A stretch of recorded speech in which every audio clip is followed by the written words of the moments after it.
everyone, welcome to Zeta IAS. Today we are going to discuss about part 2 of the Mauryan Empire. In the previous class we discussed part 1 of the Mauryan Empire, which was the emergence of the Mauryan Empire, the founder of the Mauryan Empire, that is Chandragupta Maurya, along with his aide Kautilya, Ashoka, and his contribution. In this part we are going to discuss about the economic regulation of the empire, the administration, the spread of the material culture, the art and architecture, the taxation, and at the end the cause of the decline of Mauryan Empire. So without any delay, let's begin with the class. In the Mauryan period, the king was called Dharma Parvartaka, who was the promulgator of the social order. That was, he was the maker of the law. King was called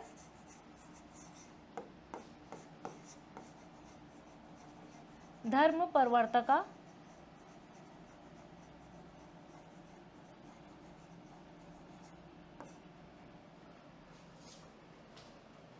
or promulgator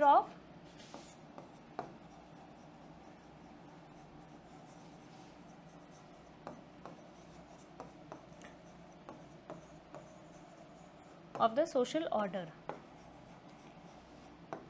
During Mauryan period, Ashoka through Dharma promulgated the social order, and he appointed officials and other people for inculcating the essentials throughout the country.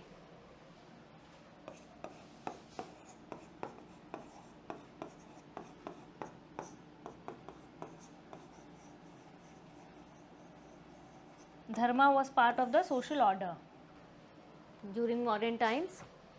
There was assertion of the royal absolutism, and that was the natural culmination of the policy of military conquest, and it was adopted by the princes of Magad, Anga, Vaishali, Kasi, Kosala, Avanti, Kalinga, etc.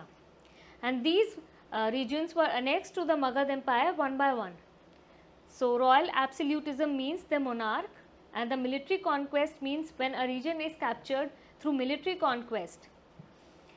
The military control over these areas eventually turned into coercive control of all aspects of the life of the people. And at the end, Magad possessed the requisite power of sword to enforce its overall control. So in the center was the Magad.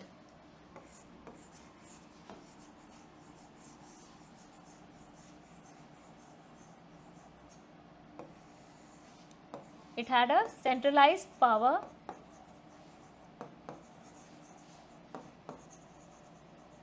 over cities like Kasi, Kosala,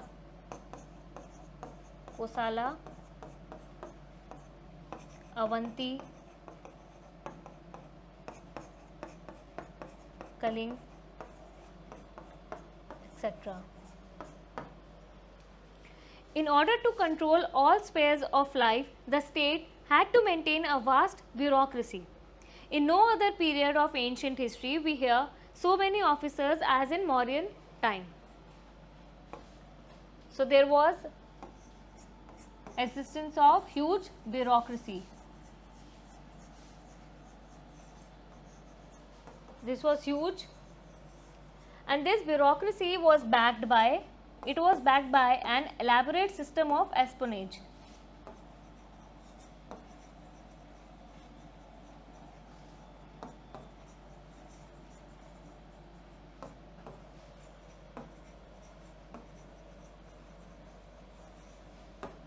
And there were spies who were appointed to collect intelligence over foreign enemies and keep an eye on numerous officers who collected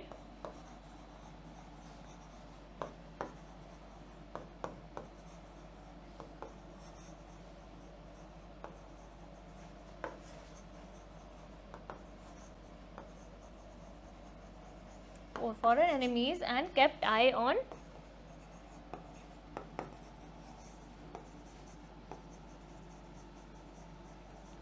numerous officers. This was administration.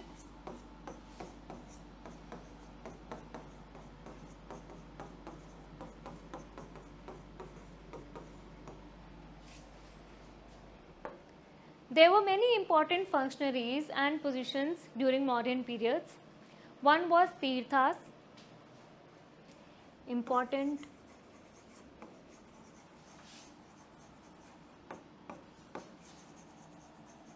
functionaries. One, Tirthas,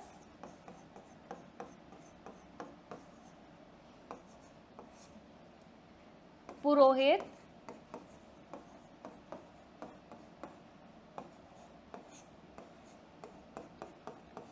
Senapati,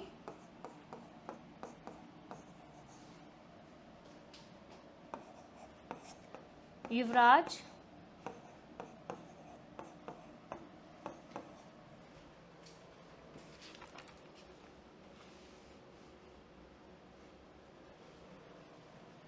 and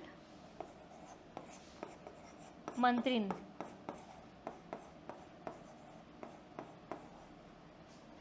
These were some important functionaries, and they were paid generously as much as 48,000 panas. They were paid as much as 48,000 panas. And what was pana? Pana was a silver coin which was equal to 3/4 of the tola. Silver coin equal to 3/4 of tola. The lowest officers were given 60 pana in consolidated pay, although some employees were given as little as 10 or 20 pana. Therefore, it seems that there were enormous gap between the highest and the lowest category of government servant also. So, there was gap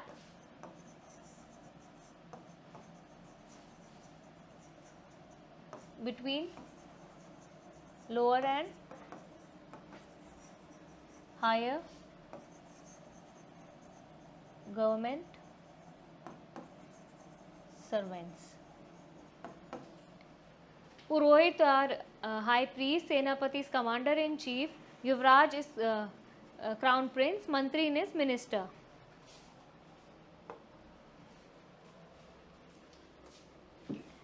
Now we'll discuss the economic regulations.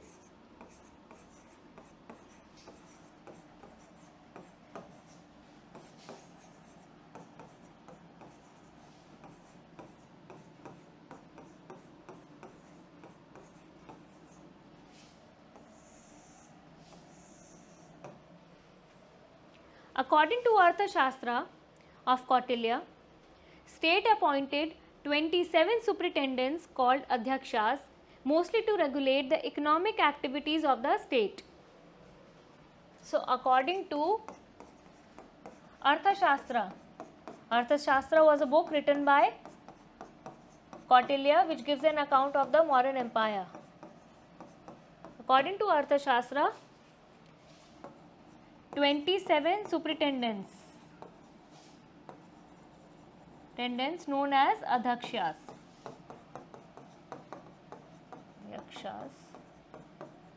They were appointed to regulate economic activities like agriculture, weight measure, trade and commerce, mining and crafts. They regulated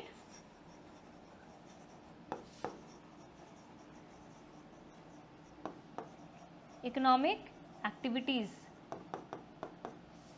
like agriculture,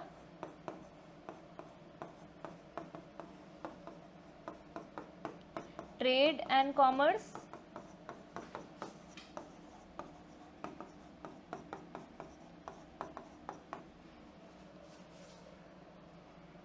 weights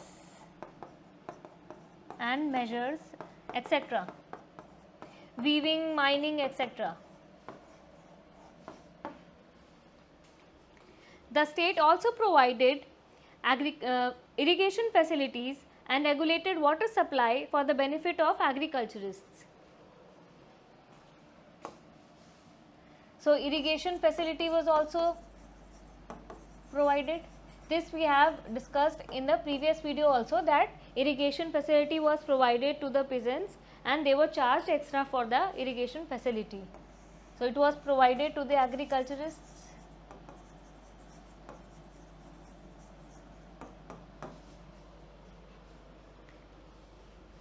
According to Megasthenes, Megasthenes was a Greek ambassador who was sent by Seleucus in the Chandragupta Maurya period in the capital of Patliputra.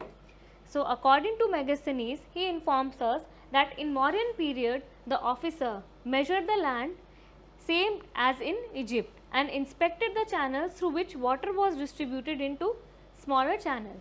The way of measuring the land was same as in Egypt. According to Arthashastra of Kautilya, striking social development of the Mauryan period was the employment of slaves in agricultural operation. So this was one social development which was written in Arthashastra, that slaves were agriculturists. They were instated for agriculture operations.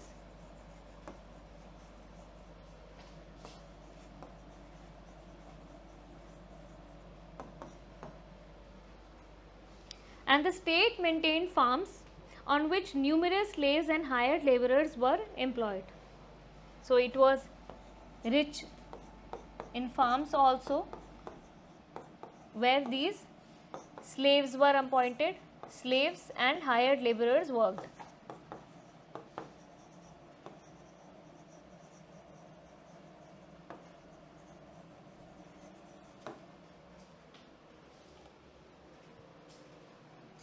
Now we will talk about the connectivity, the road.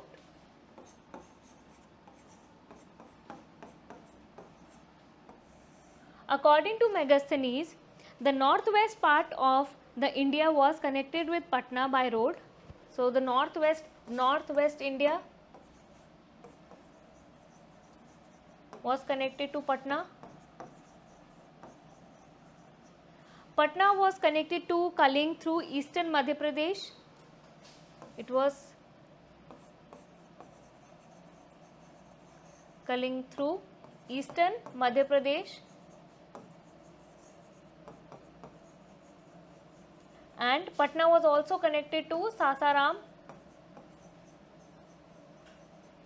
and Kaling was connected to Andhra and Karnataka.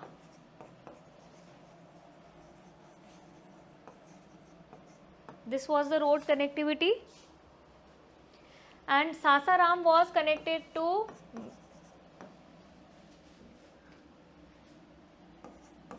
Mirzapur and central India.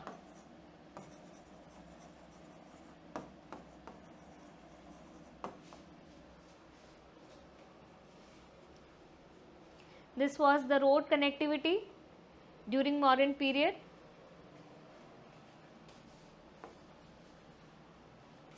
Now we will come to taxation.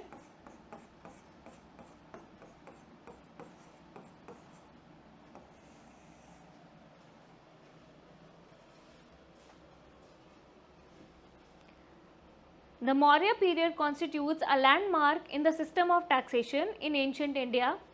Kautilya names many taxes to be collected from peasants, artisans and traders. So taxes were collected from peasants, artisans and traders, and this required a strong and efficient machinery for assessment, collection and storage. So for the efficient machinery, who were appointed? Samhara. They were the highest official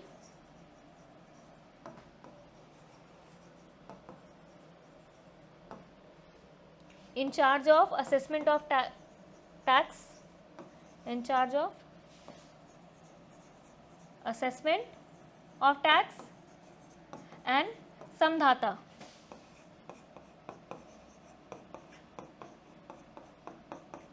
They were the chief custodian of the treasurer and storehouse of royal treasury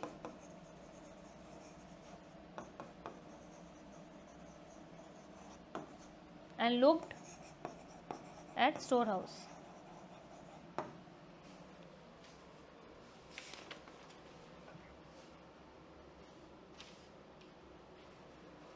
So, through storehouse we get to know that taxes were collected in kind also. Taxes were collected in kind, as there is an epigraphic evidence of the presence of rural storehouses. So, tax was collected in kind also, as there is epigraphic evidence of rural storehouse.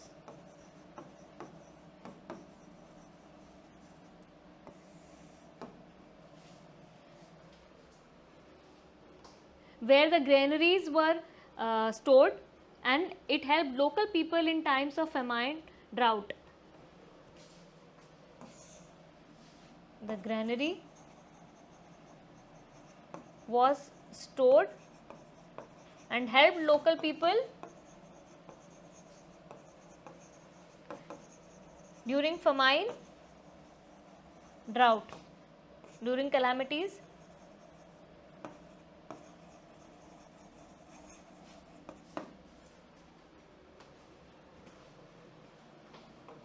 Now we will talk about the currency during modern period.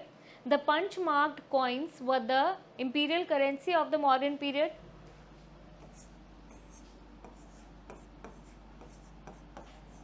Punch marked coins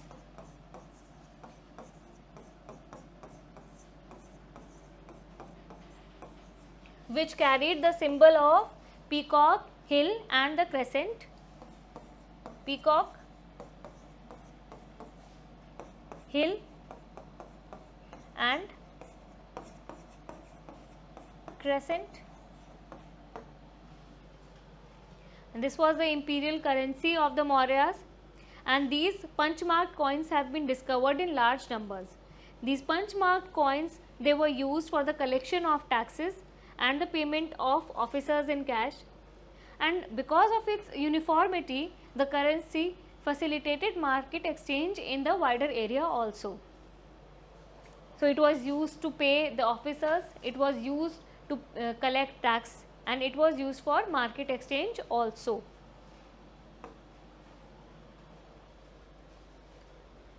Next we come to the Maurya art and architecture. The Mauryas made a remarkable contribution to art and architecture. They introduced stone masonry on a wide scale. So, stone masonry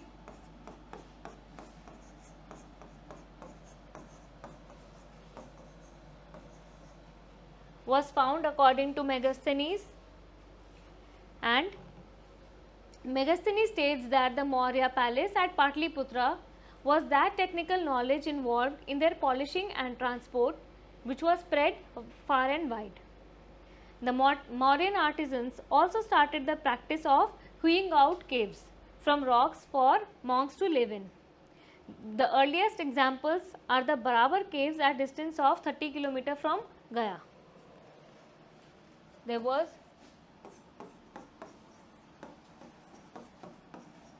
This was the architecture, stone masonry and hewing out caves. The example of this is Barabar caves, which are located 30 km from Gaya. Now let's come to the spread of material culture during modern period.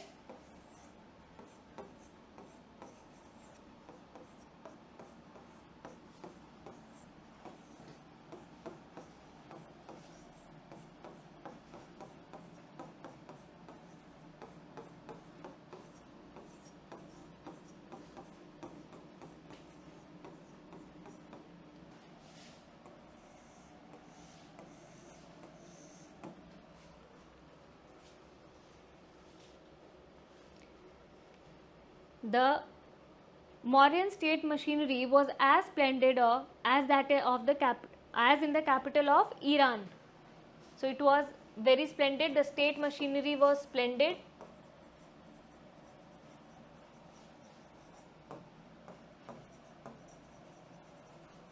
As that of capital of Iran.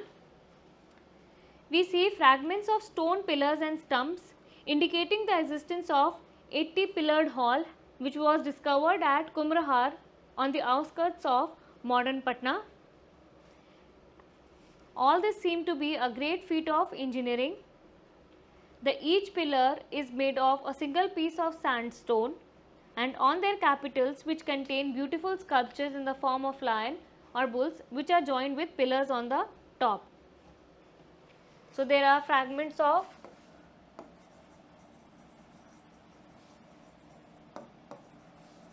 stone pillar, and these were carved with a single sandstone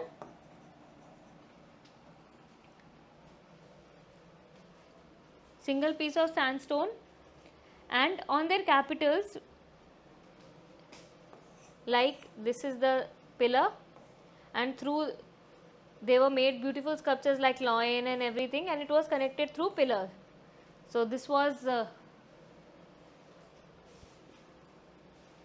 made through single sandstone, and this opened the conquest for trading and missionary activities, as it was spread throughout the country through these sandstone.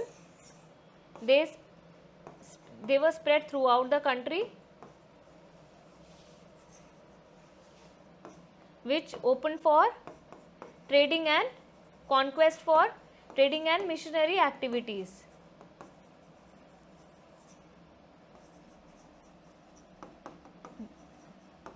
So through this also there was spread of the material culture. Contacts were established by administrator, traders and Jain Buddhist monks. This also led to the spread of material culture of the Gangetic basin to the area situated on the periphery of the empire. So one was this fragments of stone pillars. Second, the Buddhist and Jain monks.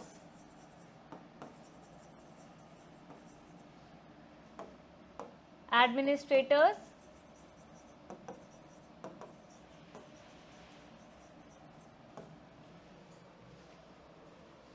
traders, they acted as catalyst for the spread of the material culture of the Gangetic basin to the periphery of the empire.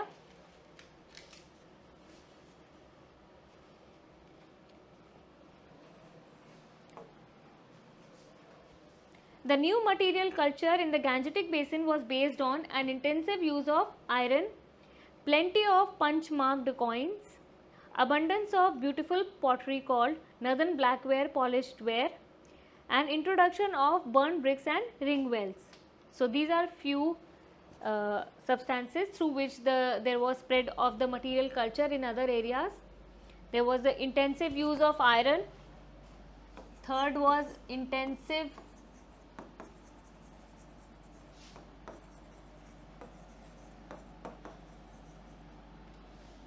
iron,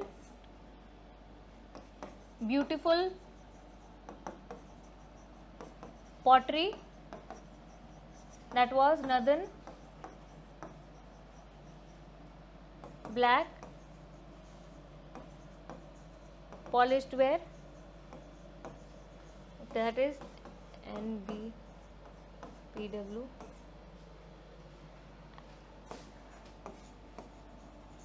Use of punch marked coins and burnt bricks and ring wells.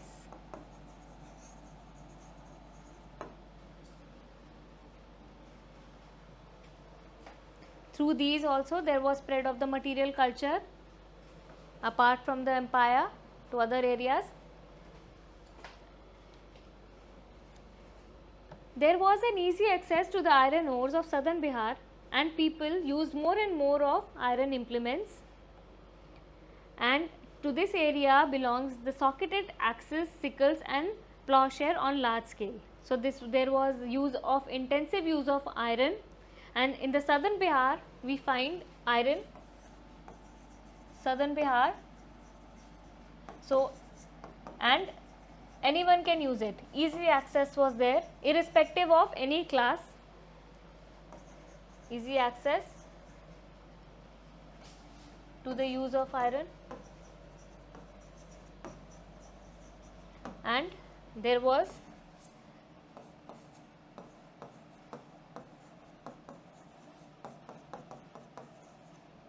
sickles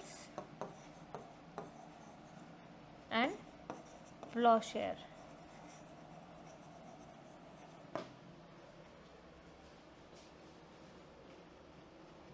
Sorry, this is socketed.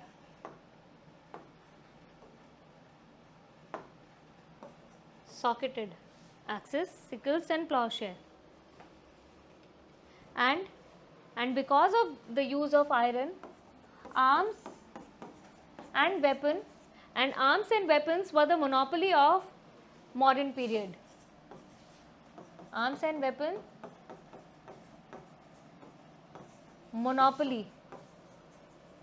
The Mauryas had monopoly in the arms and weapon making.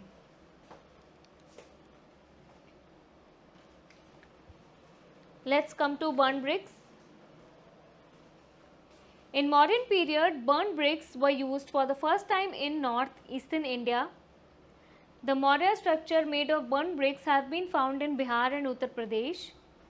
Houses were made up of burnt bricks and timber, which was available because of thick vegetation in ancient time. So, houses were made of burnt bricks and timber.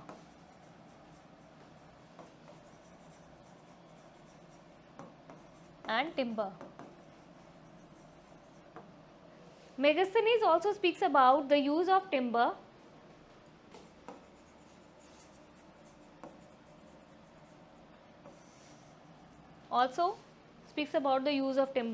Which was used for as a defense from foreign enemy, and it was also used as a defense against flood. It was used against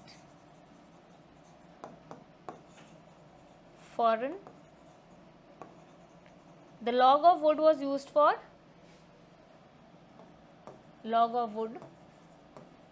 are found used as against defense against floods.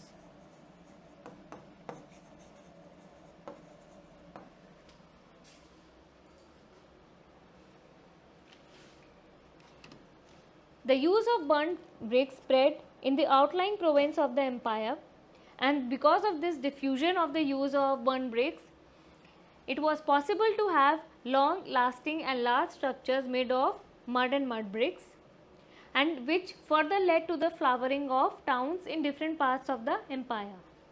And through the use of burnt bricks,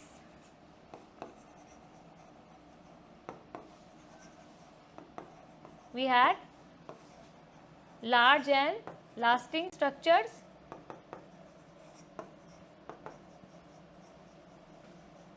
which led to the flowering of other cities, flowering of the empire.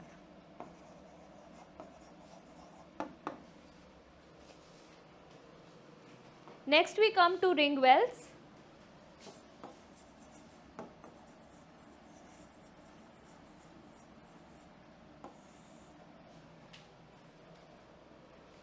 They appeared first under the Mauryas in the Gangetic basin, spread through beyond the heart of the empire.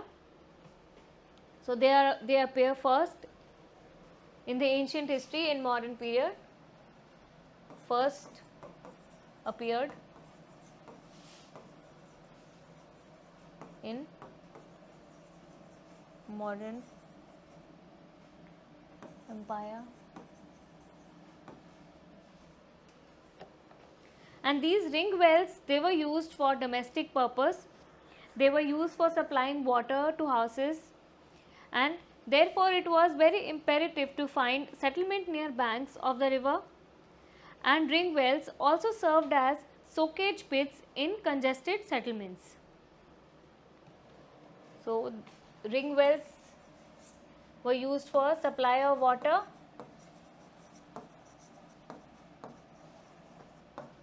for domestic purpose, and they were used as soakage pits also in congested settlement.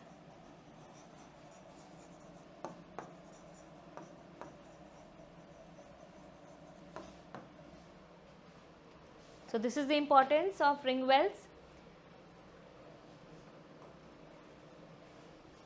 The elements of Middle Gangetic material culture spread to northern Bengal, Andhra, Kaling and Karnataka.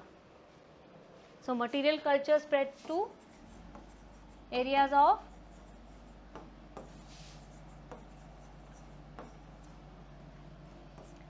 northern Bengal,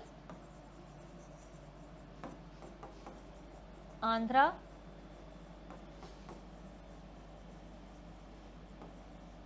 Karnataka and Kaling.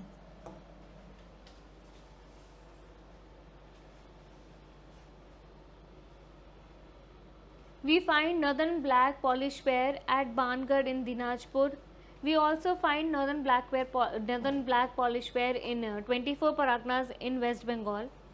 And Gangetic Association attribute settlements at Sisupalgarh in Odisha in the 3rd century BC, where we find NBP also and iron implements and punch marked coins also. Few inscriptions of Mauryan period have been found at Amravati. Inscriptions at Amravati and Ashokan inscriptions have been found at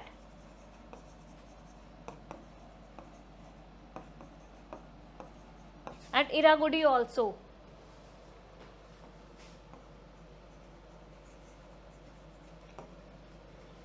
In Andhra Pradesh and at several places in Karnataka also. It therefore appears that from eastern coast, ingredients of the material culture percolated through Mauryan contacts into the lower Deccan plateau also.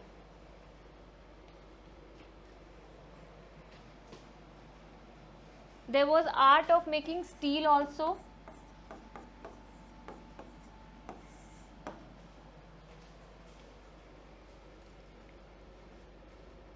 Steel objects, they were belonging to about 200 BC or earlier date, have been found in the Middle Gangetic basin, and the spread of steel may have led to the use of better methods of cultivation in Kaling and created conditions for the rise of the Cheti kingdom in that region.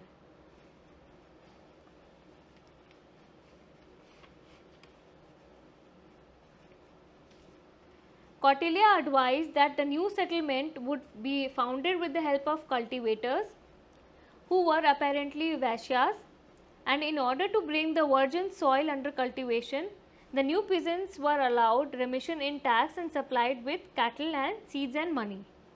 This policy led to the opening of large areas to cultivation and settlement. So, the steel also,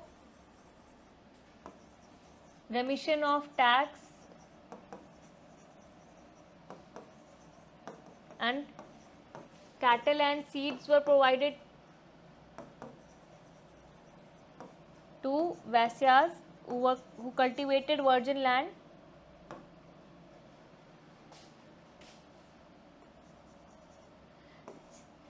Satvahana, the Satvahana dynasty was also projection of the Mauryan Empire, and they also adopted few administrative policy of the Mauryan and therefore the material culture also spread to the Cheti kingdom,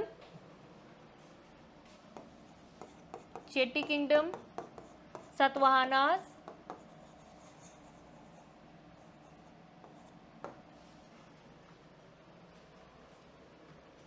the diffusion of material culture was there was diffusion of the material culture to the tribal belt also, the tribal belt of central India, and which extended from Chota Nagpur to Vindhyas in the west. Ashoka maintained contacts with the tribal people who were exhorted to observe dharma, and Dharma Mahamatras were appointed by Ashok for the exertion or for the observation of dharma, and his policy succeeded also, as hunters and fishermen they had given up killing and practiced dharma. So in tribal areas also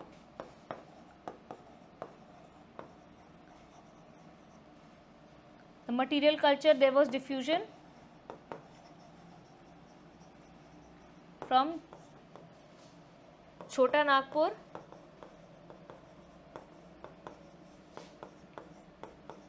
to Vindhyas.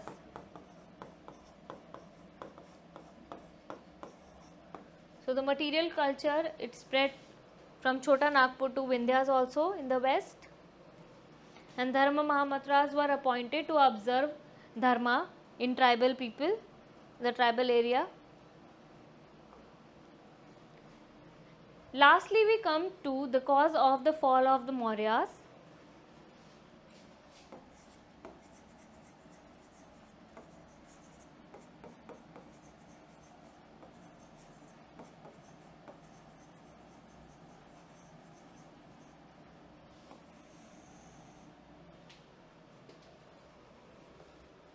The Magadhan Empire began to disintegrate after the exit of Ashoka in 232 BC, and several causes led to the decline of Mauryan Empire. So after Ashoka, it led to the disintegration of Mauryan Empire after Ashoka from 232 BC onwards. There was decline of the Mauryan Empire. One reason was the Brahmanical reaction. Brahmins wanted a policy that favored them, and it upholded their interests and privileges.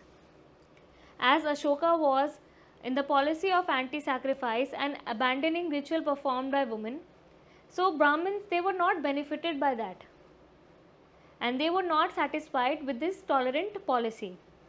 Therefore, they reacted violently to the Mauryan Empire, and some of the new kingdoms which arose on the wings of the Mauryan empires were ruled by the Brahmins.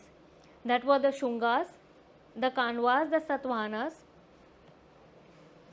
One reason was the Brahmanical reaction, as it did not favor them.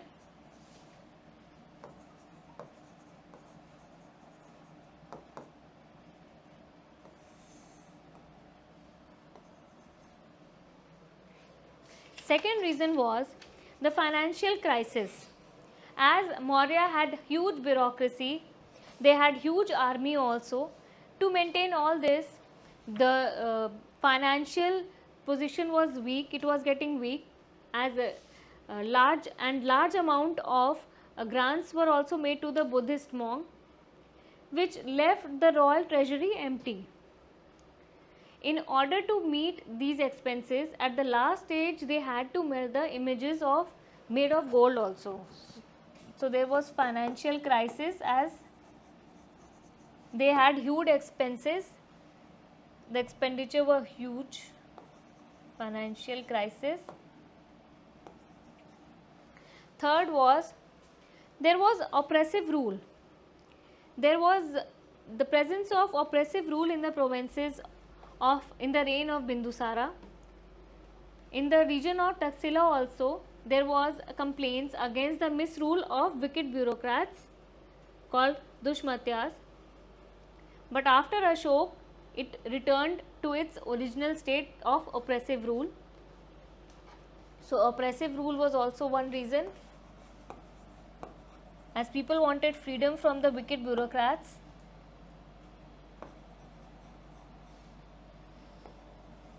Fourth reason was the spread of the material culture, material knowledge in the outlying area, and because of that, Magad lost its special power, as the use of iron, the use of ring wells, it was spread over the periphery of the entire empire also, and lot of kingdoms like the Cheti kingdom, Satvahana, they aroused on the projection of the Mauryan Empire. So the spread of material knowledge, it worked in the disadvantage of the Mauryan Empire.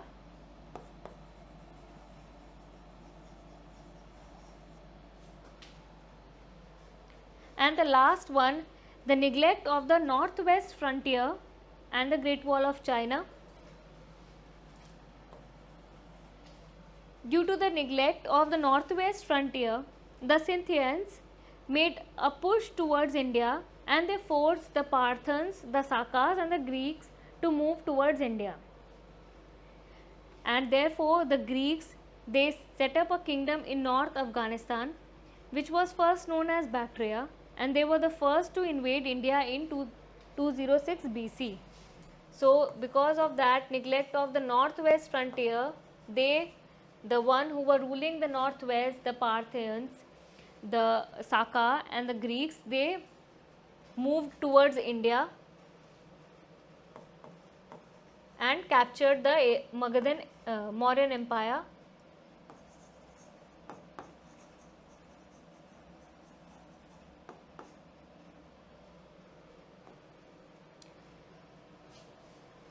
The Mauryan Empire ended by the Pushymitra Sunga. He attacked the last ruler of the Mauryan Empire, and therefore that was the cause of the fall of Maurya. And I hope this helps, and happy learning.